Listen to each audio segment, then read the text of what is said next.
Fala, meu cotista, beleza? Sejam bem-vindos a mais um vídeo do canal Filha da Questão. E bora bater um papo aí sobre o VCJR, né? Fundo de papel da Vectis. Então vamos dar uma olhadinha aqui o que rolou durante esse mês, né?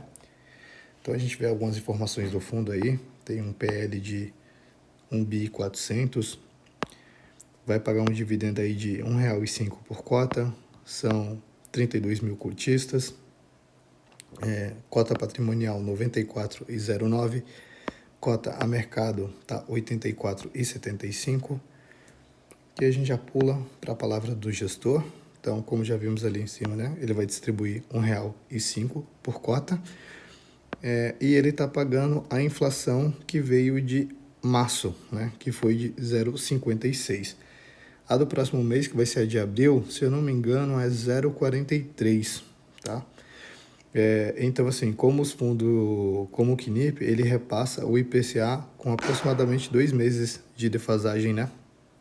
Então, acaba tendo esse atraso aí.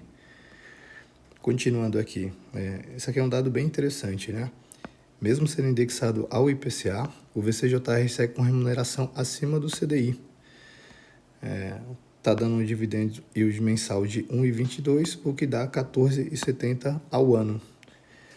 E no final desse mês de maio, né, o fundo não possui mais alavancagem e está com 100% do PL alocado, sendo 91% do PL em CRI e fundo imobiliário. A gente vai ver um pouquinho mais embaixo como que está.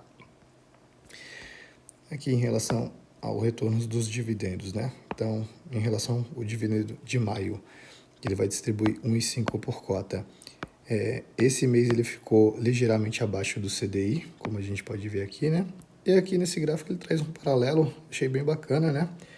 O quanto que ele paga, o quanto que o CDI gera no mês e o IPCA. Então aqui a gente já consegue ter uma noção de quanto que ele vai pagar, né? Ele não costuma fazer reserva, normalmente o que ele gera ele paga, então a gente já consegue ter uma noção mais ou menos de quanto que ele vai pagar. Então, aqui analisando o gráfico, né, a gente vê que aqui, ó, ele gerou mais que o CDI, aqui ele gerou mais, aqui ele gerou levemente abaixo, aqui já foi um atropelo, né, mas aqui gerou mais, levemente abaixo, gerou mais, gerou muito mais, aqui gerou levemente abaixo também.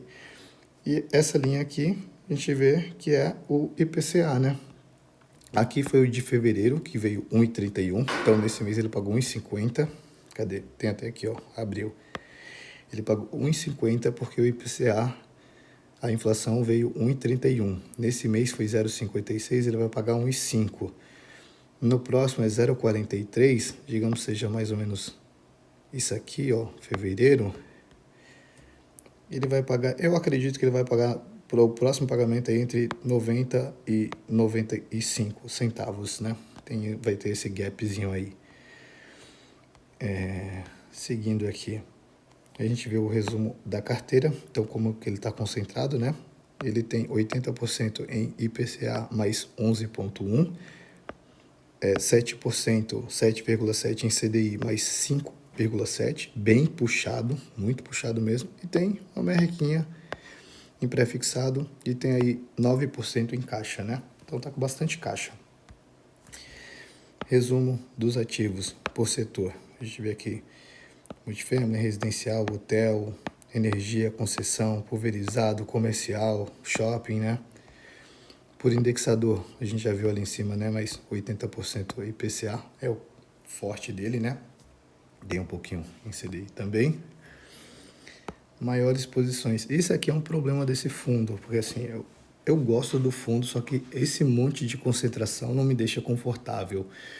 Então, assim, no KNCR que eu gravei hoje, eu vi que já tem uma concentração muito grande.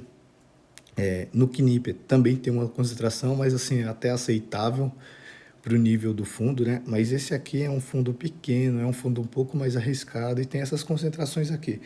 São clientes de alto nível? São, mas até então Americanas também era e deu problema, né? Então a gente vê aqui que tem 11% nesse residencial Alto Nações, quase 10% no Hotel Fazano, 9,6% no Matarazzo, Então, assim, tem muita concentração, né? E tá tudo em São Paulo. Aqui a gente vê a parte de liquidez, né? Então, no mês aí foram 30 milhões, o que dá um volume médio diário de 1,4 milhões.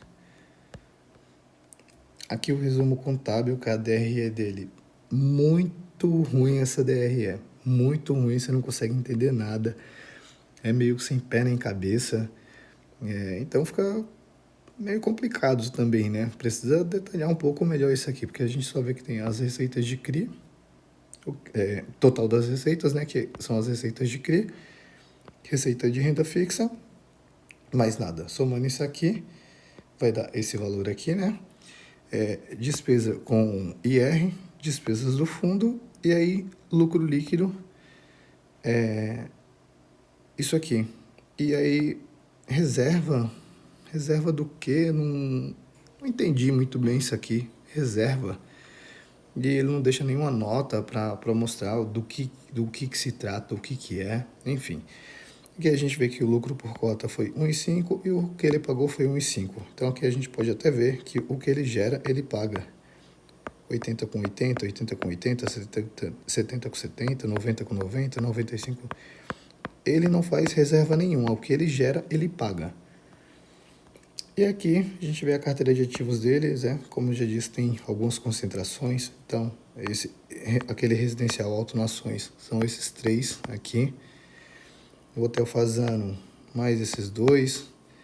O Matarazzo, esse PPP habitacional. Então, assim, isso aqui acaba me afastando um pouco do fundo. Eu não gosto desse nível de concentração. E se a gente der uma olhadinha mais embaixo, ainda vai encontrar outras aqui. Então, esse Rebouças mesmo são 6 operações. 0,93, vamos arredondar para o alto aqui, já vai dar mais 6%. Esse Residencial Lorena, 5,54%. Esse Amarante, 5,86%. O ideal é que seja sempre abaixo de 5%.